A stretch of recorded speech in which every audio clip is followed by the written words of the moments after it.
é nosso último, entre aspas, né? Nosso último encontro dessa série de encontros. E a gente vai fechar, então, dando uma retomada no que a gente, no caminho que a gente percorreu. Tem poder ou autoridade nos lugares aí que vocês exercem alguma liderança, seja aqui na Cuidar, em casa ou em outro espaço. Vocês exercem poder ou autoridade? Já quer exercer autoridade. Autoridade? Autoridade no sentido de que você está ali investido com autoridade por causa daquela função. O que eu tô pensando aqui é porque eu acho que a autoridade talvez tenha uma dupla interpretação. Igual o André falou, a autoridade nesse sentido seria bem positivo, né? A autoridade no sentido de você ter, digamos assim, uma certa... o pessoal chama de expertise, né? Para poder falar sobre aquilo ali com autoridade. Mas a autoridade, por outro lado, pode simbolizar algum tipo de tirania ou talvez agir com certa ignorância, né? Talvez. Então, acho que nesse sentido, aí é por isso que eu estou pensando aqui. Então, a gente precisa diferenciar poder de autoridade. Poder, gente, é a faculdade de forçar ou coagir alguém a fazer sua vontade por causa da sua posição ou força, mesmo que a pessoa preferisse não fazer. Diferentemente, a autoridade é a habilidade de levar as pessoas a fazerem de boa vontade o que você quer por causa da sua influência pessoal. E aí, acontece muitas vezes, e eu tava até olhando o Instagram hoje de um cara que trabalha com líderes, e aí ele pediu para as pessoas falarem algumas experiências, algumas falas que elas já ouviram de líderes. E a maioria era uma fala de poder e não de autoridade. Falas terríveis, assim. A pessoa estava de luto, né? Perdeu a mãe ontem. Não, mas vem trabalhar que é bom que você esquece, que você melhora. Ou então a pessoa, o colaborador sofreu um tipo de abuso e aí nada é feito sobre aquilo. Então, isso que você estava falando, que você estava chamando de autoridade, é na verdade o poder. Sim. Que as pessoas têm um cargo ali que deveria ser de liderança, elas têm poder de influência, mas elas usam muitas vezes de forma tirana. E o nosso papel aqui não é sermos dotados de poder, porque ainda que durante um tempo as pessoas façam aquilo que você espera, né? Assim como um líder aí cheio de poder que os colaboradores obedecem a ele, não porque o admiram, não porque ele tem influência, mas porque tem medo dele. Porque tem medo de perder o emprego, tem medo de gerar algum problema e aí fica um tempo todo nessa tensão. Vai funcionar por um tempo, mas isso não é consistente, né? Em algum momento a casa vai cair. Então, o nosso objetivo é termos autoridade. E essa autoridade, ela é adquirida à medida que a gente exerce influência sobre as pessoas. E a gente não vai exercer influência sobre as pessoas só desejando exercer. É preciso que tudo aquilo que a gente vê caminhando aqui, então, apareça em nós, né? Que esses valores, eles apareçam em nós para que a gente exerça, nem que se for um pouquinho de influência sobre alguém. E aí, queria que vocês pensassem em uma pessoa viva ou morta que exerceu ou exerce, né, autoridade sobre você. E aí vocês vão se juntar aí de duplas e listar as qualidades de caráter que essa pessoa possui ou possui. As principais, assim, que vocês consideram essenciais num líder, vocês vão eleger e marca aí que depois eu preciso saber. No livro Monge Executivo, ele fala que às vezes o líder, em alguns momentos ele tem é necessário que ele haja com poder. Porque às vezes o ambiente, né, as coisas estão tão desorganizadas ou as pessoas estão tão perdidas que é necessário que ele intervenha, não é isso e pronto, sem muita argumentação, sem dar muito espaço para uma conversa. E aí achei interessante que ele até falou assim, que muitas vezes isso é necessário quando não há autoridade. Que talvez se ele já exercesse autoridade por si só naquele ambiente, não fosse necessário que ele agisse com poder naquele momento. Não, nem sempre a outra pessoa está aberta, né? Tem isso. Cabeça dos outros. Posso só citar mais uma coisa, se me permite? Por favor. Meu tio é militar. E ele comentando em conversa, né?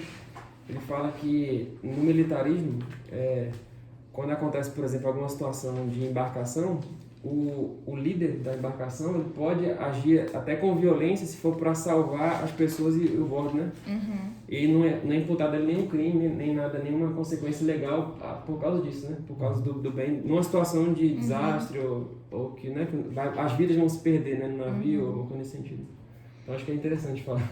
Talvez caiba nesse exemplo aí. E tem algo também que está acontecendo, que é algo muito dessa geração, dessa última geração, de não respeito a nenhum tipo de liderança, né? Então, ainda que seja um bom líder, ainda que ele não seja um líder que quer que você faça as coisas goela abaixo, mas há uma dificuldade muito grande, gerações Y, Z, acho que até a minha também já tem mais uma dificuldade com isso. Então, nesses casos, por exemplo, o líder às vezes já tentou de todas as formas, né?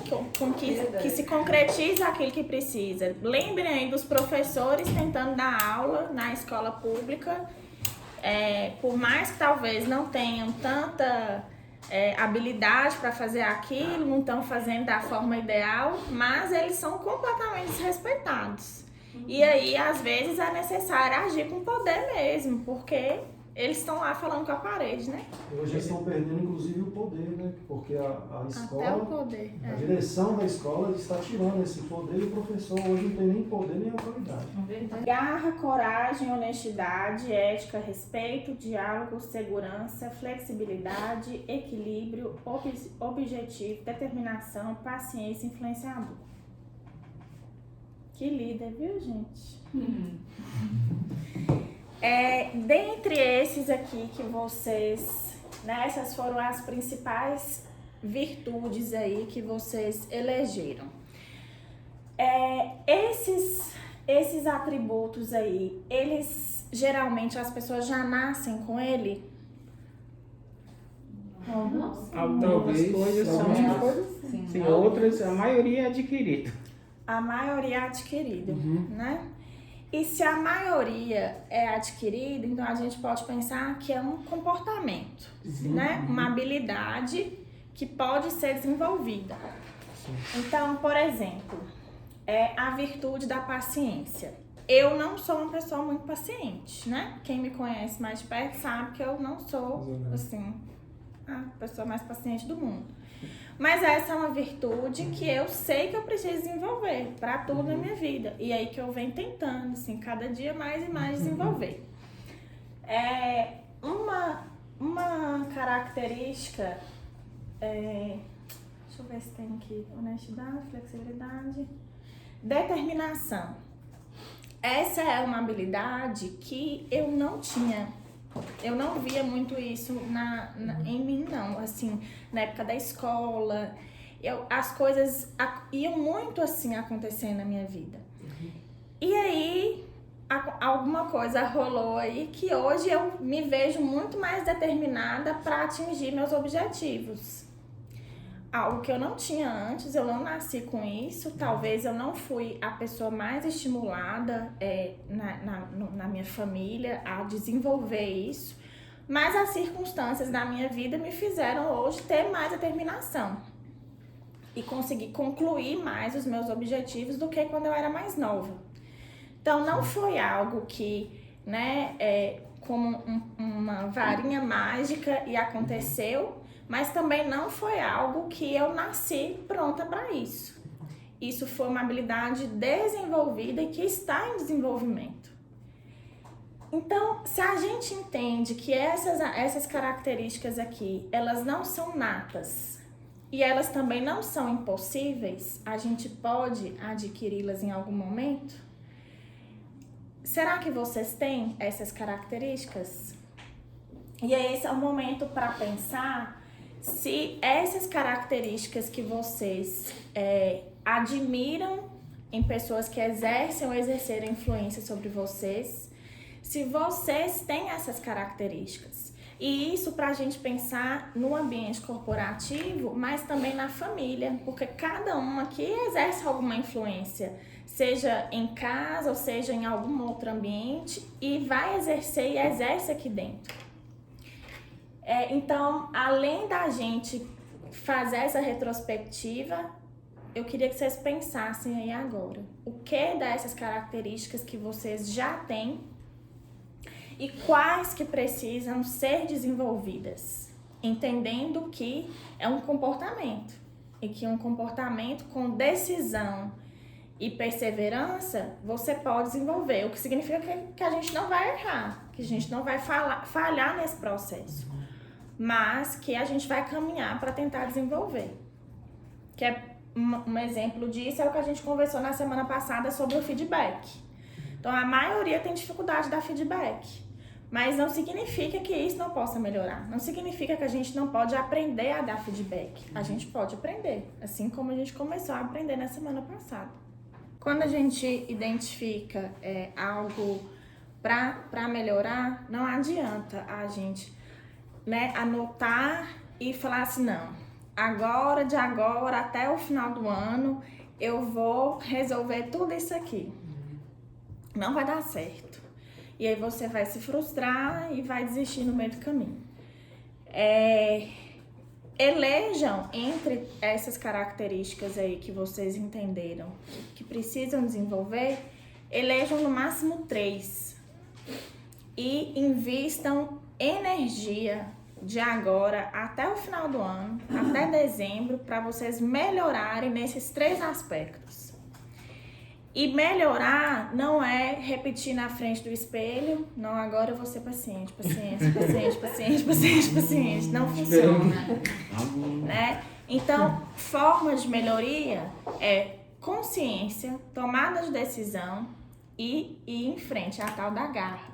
Para isso, vocês podem buscar feedbacks das pessoas ao redor, estarem abertos a isso, crescer com os feedbacks que vocês receberem.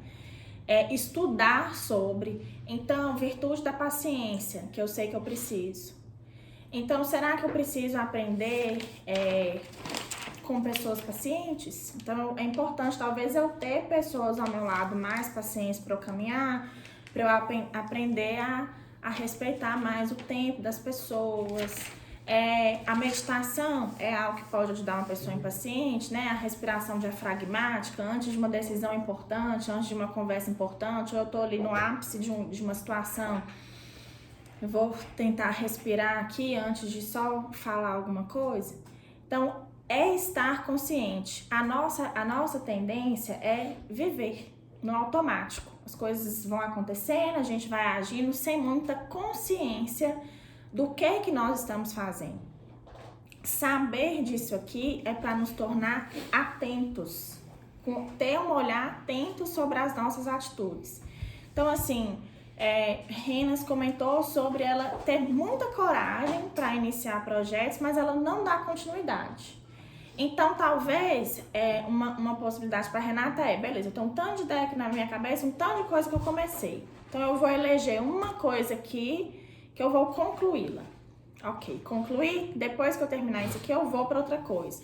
Aí talvez ela vai precisar de alguém que esteja junto dela, que vai precisar cobrar. Então eu mesma, ela com os crochês, volta e meia eu mando, Renata, como é que tá o crochê? Tá fazendo? Você parou de postar, e aí, tal?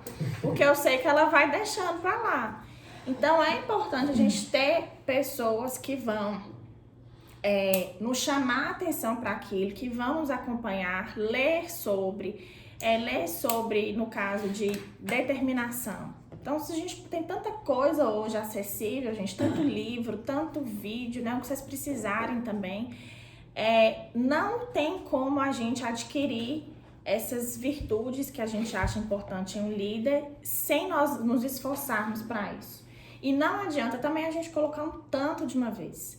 Então, escolham 3 dessas, escolham aí agora as 3, de todas as que vocês entenderam aí que precisam, as principais, que vocês vão se esforçar nos próximos 6, quantos? 4 meses? Nos próximos 4 meses para melhorar. E aí vocês vão investir tempo para isso, 5. Vocês vão investir tempo, vocês vão conversar com pessoas sobre isso, vocês vão ler sobre, assistir vídeo, vocês vão se dedicar a melhorar nesses aspectos. Tem um momento assim de catarse, a gente fazer um diagnóstico, porque talvez a gente nunca teve esse feedback, ou teve e não ouviu, né? A gente tem muitos feedbacks, por exemplo, dos pais, mas a gente muitas vezes não dá ouvidos. E aí, eu precisei passar por essa dor para ter essa catarse de, meu Deus, eu preciso dar um jeito nisso. E eu tomei uma decisão na época de mudar isso. E eu comecei a criar rotinas, buscar ferramentas que me ajudassem. Não que eu resolvi 100%, mas me ajudam até hoje, né? E algumas dessas coisas, como a Alice falou, tem como a gente estudar e tal, e tem ferramentas que podem nos ajudar. Então, por exemplo, uma coisa assim, organização. Uma simples agenda já vai me ajudar muito. Mesmo assim, eu tenho dificuldade até de olhar a agenda. Mas eu preciso ter essa disciplina. E uma ferramenta simples, uma agenda.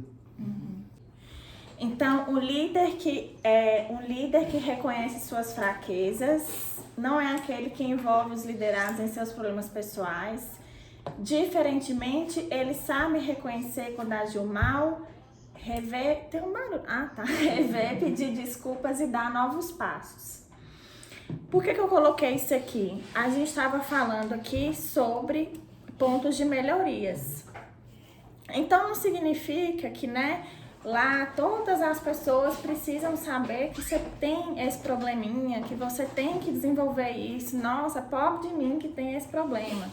Pode ser que seus liderados já saibam, que você tem essa dificuldade. Mas você não precisa se abrir para eles nesse sentido. O que você precisa é ter consciência das suas limitações e, ao invés de negá-las, buscar aperfeiçoar-se. Ao ter consciência que não pode fazer sozinho, assim como os pés não têm o mesmo valor se não tiverem os dedos, você envolve a equipe no trabalho que precisa ser realizado e delega. Então, às vezes você tem uma limitação com algo e você pode pedir ajuda. Você pode pedir a ajuda de alguém da sua equipe ou de um colega gestor para te ajudar naquele sentido, E aquilo que eu falei, reconhecer que você tem essas dificuldades e então agora que eu já sei, o que eu posso fazer para buscar melhorias? O verdadeiro compromisso do líder envolve crescimento do indivíduo e do grupo, juntamente com o aperfeiçoamento constante. Então, todo esse trabalho que a gente está fazendo aqui não é só para a gente, não é para a gente colocar dentro de uma redominha de vidro e ficar só para a gente. Muito pelo contrário. É para a gente compartilhar isso com a equipe, seja em prática, seja falando, seja dando feedback para que a equipe também cresça. Coloquei aí algumas características de tudo que a gente conversou nessas últimas semanas, que são características necessárias aí para o líder. Então, fornecer um ambiente adequado à equipe. Deixa eu esperar. Fornecer um ambiente adequado à equipe é muito do que a gente falou algum dia aí, sobre o líder preparar o caminho, Ele não vai ficar o tempo inteiro segurando a equipe pela mão. mas ele vai ensinar, ele vai orientar, ele vai dar treinamento, ele vai dar feedback, então ele vai preparar esse ambiente. Ser exemplo, não adianta esperarmos que a equipe haja de tal forma se nós mesmos não agirmos. Não adianta a gente esperar que a equipe cumpra prazo se a gente não cumprir. Não adianta esperar que não haja fofoca na empresa se os próprios líderes estão semeando fofoca. Então, a gente precisa ser exemplo também. Acompanhar o cumprimento dos processos do trabalho e prática dos valores da empresa. Então, é importante que o líder acompanhe o que está acontecendo. Olha, os processos estão sendo cumpridos, fulano está com alguma dificuldade, esse processo aqui não está sendo bem desenvolvido, o que está acontecendo? Parece que fulano não está sabendo, não está colocando em prática os valores da empresa, está tendo muito problema nesse sentido. Então, o líder ele precisa ter esse olhar atento. Está apto a dar e receber feedbacks, servir e dar honra. Isso é uma característica muito importante e às vezes até na contramão, porque às vezes tem uma concepção do líder como superior e a gente veio desconstruindo muito isso aqui. O líder, ele serve as pessoas. E eu até, não sei se foi na semana passada ou retrasada, que eu citei um versículo para vocês que fala que é melhor dar honra do que receber honra. Então, isso é uma característica que a gente precisa estar atento até para estimular a equipe. E para fechar, a chave para a liderança é executar as tarefas enquanto se constroem os relacionamentos. Então, nós não somos uma empresa que só se relaciona e nem uma empresa que só busca o cumprimento das tarefas de forma totalmente impessoal. Essa não é a característica da Cuidar e isso não é uma característica de um bom líder. O bom líder, ele executa as tarefas enquanto se constrói os relacionamentos, é uma caminhada. E aí assim a gente fecha o nosso encontro de hoje para fazermos a avaliação, tá bom?